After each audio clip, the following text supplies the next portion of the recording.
মৰমৰ ছাত্ৰ ছাত্ৰীসকল, আজি তোমালোকলৈ লৈ আহিছোঁ ৪ৰ্থ শ্ৰেণীৰ পাঠ ৫ স্বাস্থ্য আৰু সুৰক্ষা।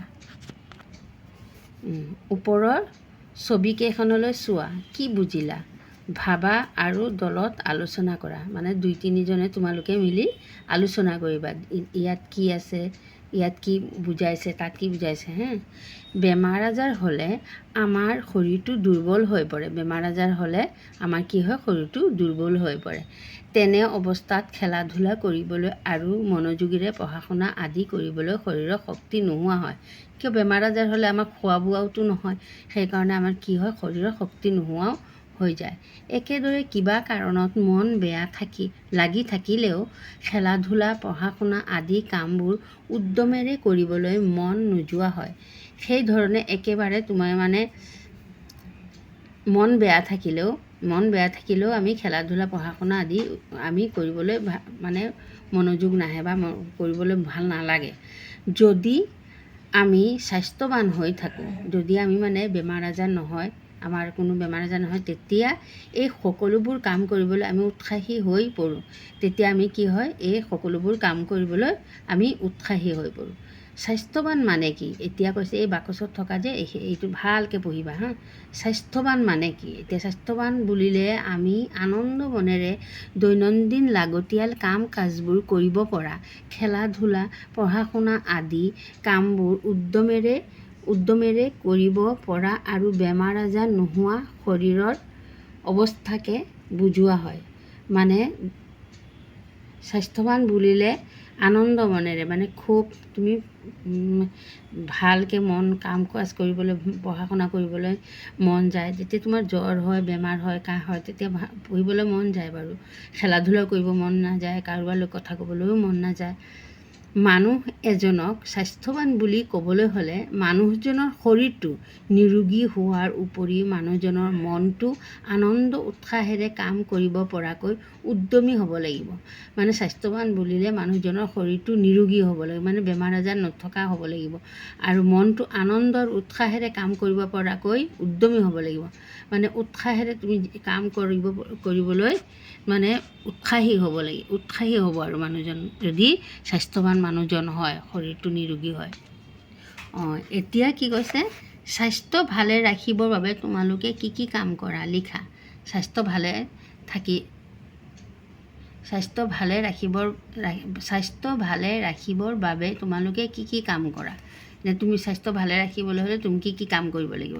স্বাস্থ্য ভালে ৰাখিবলৈ হ'লে দেহৰ যতন ল'ব লাগে, মানে নিজৰ শৰীৰটোৰ যতন ল'ব লাগিব।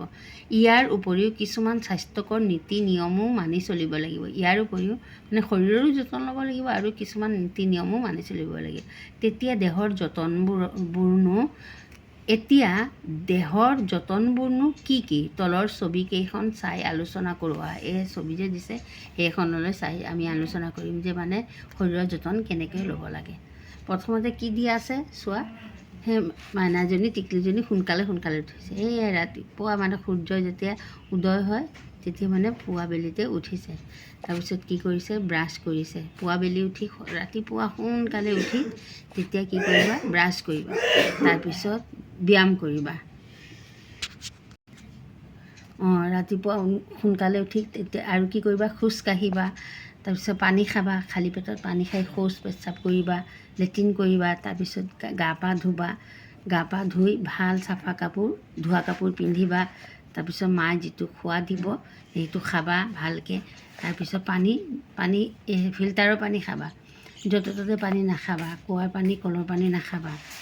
তাৰপিছত ব্যায়াম কৰিবা, যোগাসন কৰিবা, খেলা ধূলা কৰিবা। এইবিলাক হ'ল তোমালোকৰ স্বাস্থ্যৰ নীতি নিয়ম। এনেকৈ মানি চলিলে তেতিয়া কেতিয়াও বেমাৰ আজাৰ নহয়। এতিয়া কি দি আছে ইয়াত, স্বাস্থ্যই পৰম ধন। মানে আমাৰ স্বাস্থ্যটোৱেই হ'ল আমাৰ পৰম ধন, মানে খুব দৰকাৰী আৰু ধন। এই কথাষাৰৰ অৰ্থনো কি শিক্ষক? এইটো নালাগে। এই বাকচত কিটো আছে এইটো মই পঢ়ি শুনাই দিছোঁ। বাকচত যোগাসন আৰু ধ্যান মানে কি?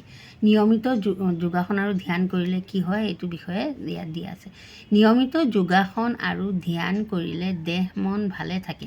মানে নিয়মিত সদায় তুমি যদি যোগাসন আৰু ব্যায়াম কৰা তেনেহ'লে তোমাৰ দেহ মনটো ভাল থাকিব, তোমাৰ শৰীৰটো ভাল থাকিব। যোগাসন আৰু ধ্যানে একাগ্ৰতা বৃদ্ধি কৰাত সহায় কৰে। যোগাসন আৰু ধ্যানে কি কৰে? একাগ্ৰতা, তোমাৰ পঢ়া শুনাত মনোযোগ হোৱাত সহায় কৰিব তোমাক। খেলা ধূলা, পঢ়া শুনা, মনোযোগ বৃদ্ধি কৰিবলৈ তোমালোকে নিয়মিত যোগাসন আৰু ধ্যান কৰিবা। খেলা ধূলা আৰু পঢ়া শুনাত তোমালোকে মনোযোগ বঢ়াবলৈ তুমি কি কৰিবা? যোগাসন আৰু ধ্যান কৰিবা। এতিয়া কি আছে? আকস্মিক দুৰ্ঘটনা আৰু প্ৰাথমিক চিকিৎসা। আকস্মিক দুৰ্ঘটনা মানে কি আৰু প্ৰাথমিক চিকিৎসা মানে কি ইয়াত বুজাই দিম। আমি নিজকে নিৰোগী কৰি ৰাখিবৰ বাবে শৰীৰৰ যতন লোৱা, সুষম খাদ্য খোৱা, স্বাস্থ্য ৰক্ষাৰ নীতি নিয়মবোৰ মানি চলা অতি আৱশ্যক। মানে আমি নিজকে যদি নিৰোগী কৰি ৰাখিবলৈ হয় তেনেহ'লে আমি কি কৰিব লাগিব? শৰীৰৰ যতন ল'ব লাগিব। এইখিনি যে ক'লোঁ যে ভাল আহাৰ খাবলৈ, সুষম খাদ্য খোৱা। সুষম খাদ্য খোৱা মানে তুমি ঘৰত দালি, ভাত, মাছ, মাংস এইবিলাক তোমালোকে খাবা। এই বজাৰৰ চিপছ পেকেট এইবিলাক কিনি নাখাবা। স্বাস্থ্যৰ নীতি নিয়মবোৰ মানি চলা অতি আৱশ্যক। তদুপৰি সাৱধানে দৈনন্দিন জীৱনৰ কাম কাজবোৰ কৰিব লাগে। সাৱধান হৈ নচলিলে আমাৰ শৰীৰৰ নানা ধৰণে আঘাতপ্ৰাপ্ত হ'ব পাৰে। আমি সাৱধান হৈ চলিব লাগিব। সাৱধান হৈ নচলিলে কি হ'ব? আমাৰ কেতিয়াবা শৰীৰত আঘাত আমি পোৱাৰ সম্ভাৱনা থাকে। আমি সকলোৱে পুৱা শুই উঠাৰ পৰা ৰাতি শুবলৈ যোৱালৈকে কি হয়? বিভিন্ন কাম কৰি থাকোঁ আমি। কেতিয়াবা খেলা ধূলা কৰি থাকোঁতে নাইবা অন্যান্য সৰু সুৰা কাম কাজ কৰোঁতে হঠাতে আমি আঘাতপ্ৰাপ্ত হ'ব পাৰোঁ। হঠাতে আমি কি হয়? আমাৰ কেতিয়াবা এনেকুৱা খেলা ধূলা কৰি থাকোঁতে কেতিয়াবা দেখিছানে তোমাৰ পিছল খাই পৰি যোৱা বা পৰি গ'লে কি হয়? তোমাৰ হাত ভৰিত দুখ পোৱা যায়। কেতিয়াবা এই ছালটো উঠি যায়, এনেকুৱা হয় নহয়? কাটি যায়, এনেকুৱা হয়। সেইটোকে কি কয়? এনেদৰে হঠাতে বা অকস্মাতে ঘটি যোৱা ঘটনাই হৈছে আকস্মিক দুৰ্ঘটনা। এনেকুৱাই পটককৈ হোৱা দুৰ্ঘটনাকে কি কয়? আকস্মিক দুৰ্ঘটনা। আকস্মিক দুৰ্ঘটনাবোৰৰ পৰা হাত সাৰি থাকিবলৈ সদায় সাৱধান হ'ব লাগে। এই আকস্মিক দুৰ্ঘটনাৰ পৰা হাত সাৰি থাকিবলৈ সদায় তোমালোকে সাৱধান হৈ চলিব লাগে। বেছিভাগ দুৰ্ঘটনাই আমাৰ অসাৱধানতাৰ বাবে সংঘটিত। এই আকস্মিক দুৰ্ঘটনাটো কি হয়? আমাৰ অসাৱধানতাৰ কাৰণেই হয়। তলত দিয়া নিয়মবোৰ মানি চলিলে দুৰ্ঘটনাৰ সম্ভৱ হ্ৰাস কৰিব পাৰি। তলত দিয়া নিয়মবোৰ যদি আমি মানি চলোঁ তেনেহ'লে আমাৰ এই আকস্মিক দুৰ্ঘটনাটো নহ'ব। আলিবাটত সদায় নিজৰ বাওঁহাতে খোজ কাঢ়িব লাগে।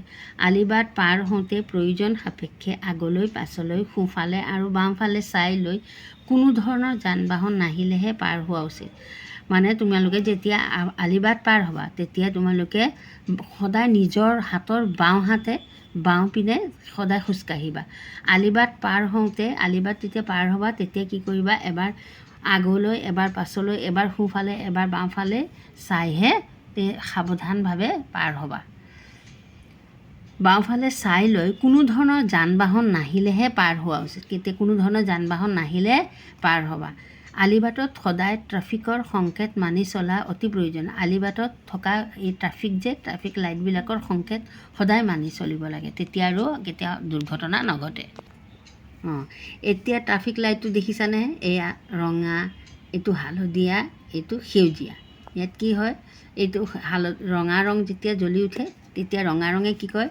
ৰঙা ৰং জ্বলি উঠে। এতিয়া তুমি বাইকে বা গাড়ী দি স্কুললৈ গৈ আছা বা ক'ৰবালৈ ফুৰিবলৈ গৈ আছা, তেতিয়া এই ৰঙা ৰংটো জ্বলাৰ লগে লগে কি হ'ব? তোমালোকে ক'ব তুমি ৰৈ যোৱা। তেতিয়া গাড়ীখন ৰৈ যাবলৈ ক'ব। তেতিয়া চব গাড়ী চাবা ৰৈ যাব। তাৰপিছত হালধীয়া ৰঙে সাজু হ'বলৈ, ৰৈ যোৱাৰ পিছত এতিয়াতো সাজু হ'ব লাগিব যাবলৈ। তেতিয়া হালধীয়া ৰংটো জ্বলাৰ লগে লগে কি কৰিব? চবে সাজু হৈ থাকিব, যাতে সেউজীয়া ৰংটো জ্বলাৰ লগে লগে গাড়ীটো কি কৰিব? ষ্টাৰ্ট দিয়া আৰম্ভ কৰিব। কেতিয়াও জুই লৈ বা জুইশলা আদি জ্বলাই খেলিব নালাগে। জুই লৈ কেতিয়াও নেখেলিবা বা জুইশলা কাঠি লৈ কেতিয়াবা নেখেলিবা। তোমালোকে জুইৰ একেবাৰে কাষত নবহিবা। এই দিয়াচলাই কাঠি লৈ কেতিয়াবা খেলিব নালাগে। দিয়াচলাই কাঠি যেতিয়া কেতিয়াবা কিবাত লাগি গ'লে পটককৈ কিজানি জুই জ্বলি উঠিব পাৰে, সেইকাৰণে তোমালোকে নেখেলিবা। তেনে কৰিলে পিন্ধি থকা কাপোৰত জুই লাগি দুৰ্ঘটনা ঘটিব পাৰে। তেনে কৰিলে কি হ'ব? পিন্ধি থকা তোমাৰ কাপোৰত জুই লাগি তুমি দুৰ্ঘটনা ঘটিব পাৰে। তিতা হাতেৰে আৰু খালী ভৰিৰে কেতিয়াও বৈদ্যুতিক সৰঞ্জাম আৰু বৈদ্যুতিক চুইচ চুব নালাগে। মানে তিতা হাতেৰে কেতিয়াও তোমালোকে বা তিতা হাতেৰে বা খালী ভৰিৰে কেতিয়াও বৈদ্যুতিক সৰঞ্জাম, এই বৈদ্যুতিক সৰঞ্জাম মানে হ'ল কি হ'ল বৈদ্যুতিক টেবুল ফেন, হিটাৰ বা এইবিলাক চুব নালাগে।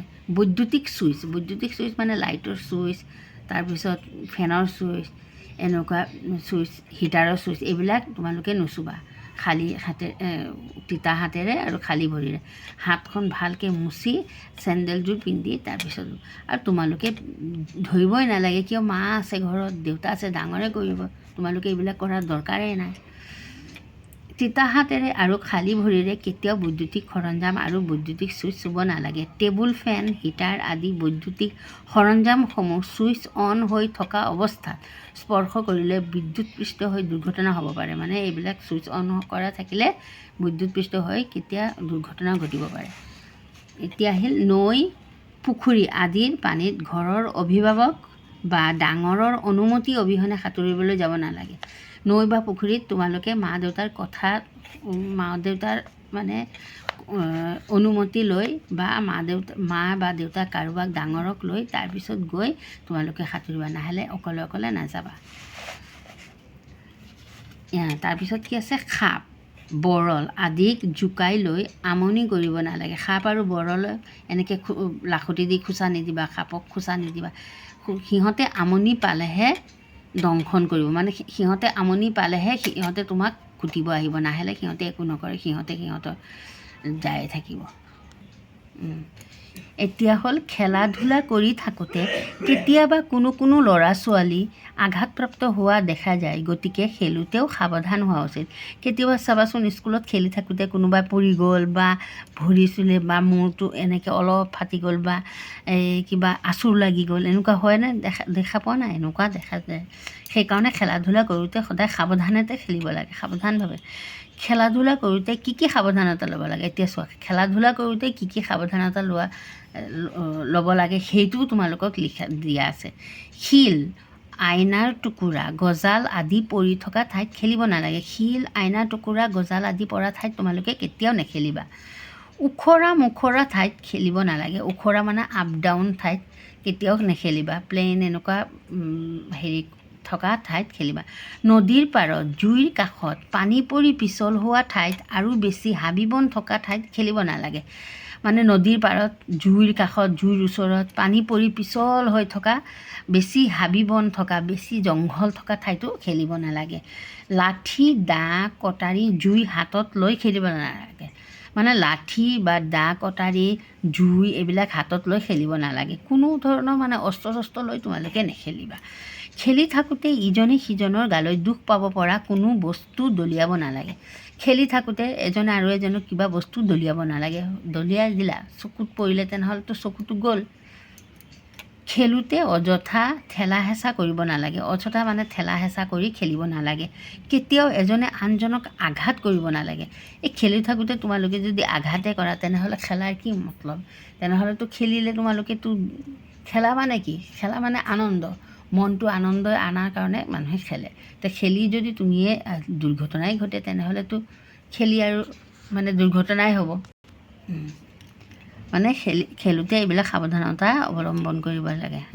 সাৱধান থাকিলেহে খেলিব পাৰিবা। আকৌ দুৰ্ঘটনাত পোৱা আঘাত কেতিয়াবা কম আৰু কেতিয়াবা বেছি হ'ব পাৰে। মানে কেতিয়াবা দুৰ্ঘটনা হ'লে কেতিয়াবা বেছি, মূৰ যেতিয়া ফাটে তেনেহ'লেতো বেছি হ'ল, বা অলপ আঁচোৰ বা কিবা এটা অলপ কাটি গ'ল, সেইটো কম হ'ল। মানে এইটো কম বেছি, এইটো দুৰ্ঘটনাত পোৱা আঘাত কেতিয়াবা কম, কেতিয়াবা বেছিও হ'ব পাৰে। আঘাত কম পৰিমাণে হ'লে ঘৰতেই চিকিৎসা কৰি ভাল কৰিব পাৰি। আঘাত কম হ'লে কি কৰে, ঘৰতে আমি চিকিৎসা কৰি ভাল কৰিব পাৰিবা। মানে যাক আমি প্ৰাথমিক চিকিৎসা বুলি কওঁ। মানে অলপ আঘাত পোৱা জেগাত কিবা হালধি সানি বা চূণ লগাই, তেনেহ'লে কি হয়, আমি ভাল হ'ব পাৰিম। প্ৰাথমিক চিকিৎসা এইটোকে মানে প্ৰাথমিক চিকিৎসা। মানে ঘৰত যিবিলাক বস্তু গছৰ পাত চাত দি এইবিলাক চিকিৎসা কৰে, সেইবিলাকে প্ৰাথমিক চিকিৎসা বুলি কোৱা হয়। কাম কাজ কৰোঁতে বা খেলা ধূলা কৰোঁতে আমাৰ কেতিয়াবা কটা চিঙা হ'ব পাৰে বা আঙুলি কাটিব পাৰে। কাম কাজ কৰোঁতে কেতিয়াবা আমাৰ কটা চিঙা হ'ব পাৰে। দা কটাৰী লৈ কেতিয়াবা পাচলি চাচলি কাটিলে মা দেখিছানে আঙুলি কাটি যায়। কেতিয়াবা হাত ভৰি মোচোকা খাব পাৰে। কেতিয়াবা খোজকাঢ়োঁতে হাত ভৰি মোচোকাও খাব পাৰে। কেতিয়াবা আকৌ মৌ মাখি বৰল পৰুৱা আদিয়ে কামুৰিব পাৰে। এনে অৱস্থাত আমি আমাৰ চৌপাশত থকা গছ গছনি, গছৰ পাত, ফুল আদি ব্যৱহাৰ কৰি প্ৰাথমিক চিকিৎসা কৰিব পাৰোঁ। মানে এই কেতিয়াবা কটা চিঙা হ'লে বা হাত ভৰি মোচোকা খালে, বৰল পৰুৱাই কামুৰিলে, তেতিয়া আমি কি কৰোঁ, ঘৰত থকা গছ গছনি, গছৰ পাত, ফুল আদি ব্যৱহাৰ কৰি প্ৰাথমিক চিকিৎসা কৰিব পাৰোঁ। উদাহৰণস্বৰূপে নাৰ্জী ফুল, বিশল্যকৰণী আদি গছৰ পাত ব্যৱহাৰ কৰি আমাৰ শৰীৰৰ সৰু সুৰা কটা চিঙা সুফল পাব পাৰোঁ। হাত ভৰি মোচোকা খালে সেই ঠাইত বৰফ লগাই বা কেঁচা হালধি পিহি লগাই দিলে বিষৰ পৰা উপশম পাব পাৰি।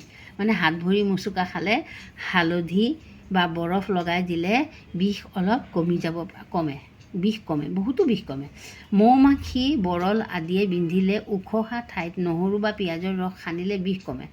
মৌ মাখি বা বৰলে যদি কেতিয়াবা বিন্ধে তেনেহ'লে তোমালোকে কি কৰিবা, নহৰু বা পিঁয়াজৰ ৰস সানি দিবা, লগে লগে বিষ অলপ কমি যায়।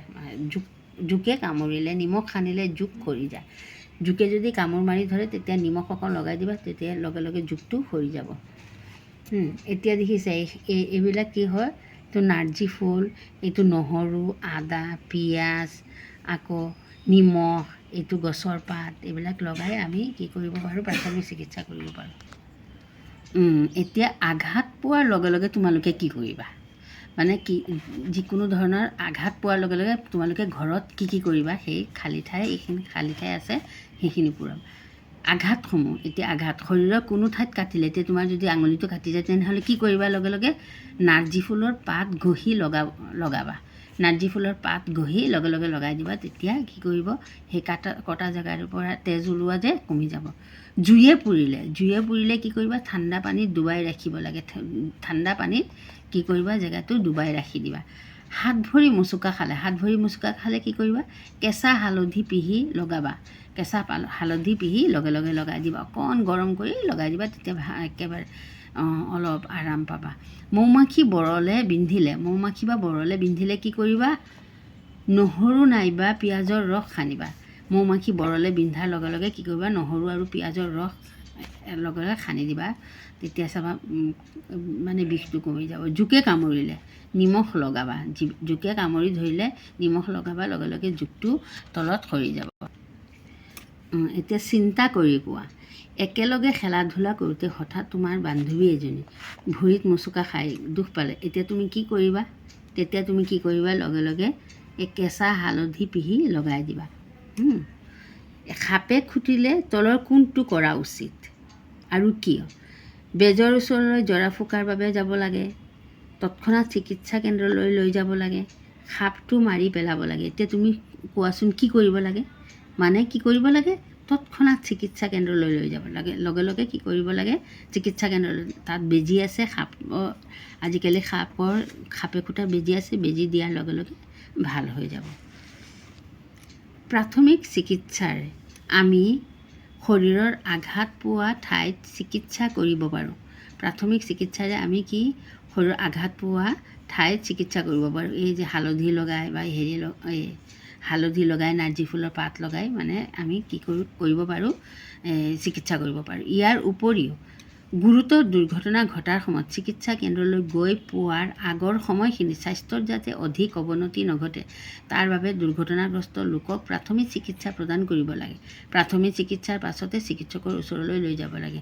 এতিয়া ধৰা তোমাৰ হাতটো কাটি গ'ল, তেজ সৰি আছে, এতিয়া তুমিতো ডক্তৰৰ ওচৰলৈ যাওঁতেতো বহুত তেজ পৰি যাব। কি কৰিব লাগে, নাৰ্জী ফুলৰ পাত লগে লগে লগাই বান্ধি দিলে অলপ সময়ৰ কাৰণে তেজটো অকণ কম ওলাব, লগে লগে চিকিৎসা যদি তেজ ওলাই থাকে তেনেহ'লে কি হ'ব, শৰীৰটো দুৰ্বল হৈ যাব। এতিয়া প্ৰাথমিক চিকিৎসাৰ বাকচ সাজোঁ এতিয়া তোমালোকে ঘৰত কি কৰিবা, প্ৰাথমিক চিকিৎসাৰ বাকচ এটা ঘৰত সাজি ল'বা। এতিয়া তাত কি ৰাখিব লাগে, কি কৰিব লাগে মই কৈ দি আছোঁ। আকস্মিক দুৰ্ঘটনা সংঘটিত হ'লে ততাতৈয়াকৈ চিকিৎসা প্ৰদান কৰিব পৰাকৈ বিদ্যালয়ত আৰু ঘৰত একোটাকৈ প্ৰাথমিক চিকিৎসাৰ বাকচ থকা উচিত। মানে তোমালোকে আকস্মিক দুৰ্ঘটনা ঘটিলে সোনকালে ততাতৈয়াকৈ আৰু চিকিৎসা প্ৰদান কৰিবৰ বাবে কি বিদ্যালয় বা তোমাৰ ঘৰত এটা প্ৰাথমিক চিকিৎসাৰ বাকচ থকা উচিত, থাকিব লাগে। তলত দিয়া সামগ্ৰীসমূহৰ সহায়ত প্ৰাথমিক চিকিৎসাৰ বাকচ এটি প্ৰস্তুত কৰি ৰাখিব পাৰি।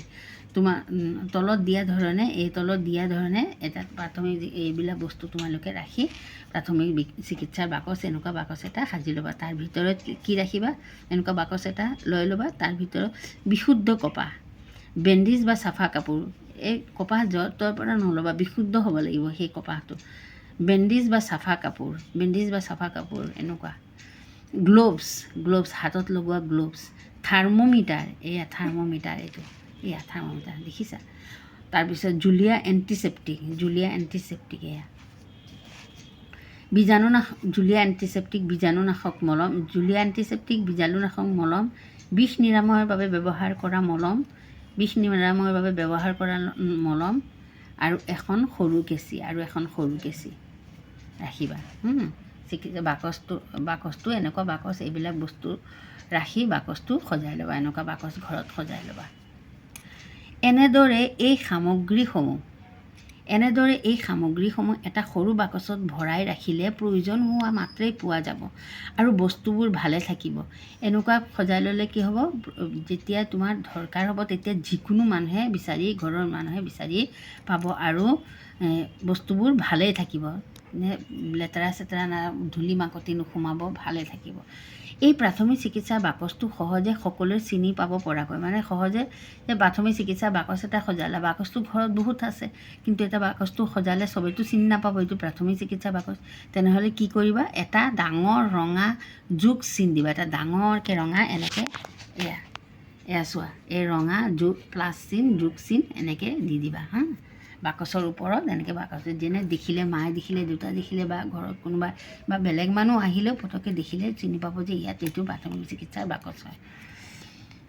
চিকিৎসকৰ সহায় নোলোৱাকৈ আঘাত পোৱাৰ লগে লগে চিকিৎসা কৰিব পৰা ব্যৱস্থাই হ'ল প্ৰাথমিক চিকিৎসা। মানে চিকিৎসকৰ সহায় নোলোৱাকৈ আঘাত পোৱাৰ লগে লগে চিকিৎসা কৰিব পৰা ব্যৱস্থাই হ'ল প্ৰাথমিক চিকিৎসা। এইটো তোমালোকে ভালকৈ শিকি ল'বা। পৰীক্ষাত প্ৰশ্ন আহিব পাৰে, নাহিব পাৰে, কিন্তু এইবিলাক শিকিলে কি হ'ব? তুমি বহুত জ্ঞান পাবা, বহুত মানে এইখিনিৰ গোটেই সাৰমৰ্ম ইয়াতে আছে।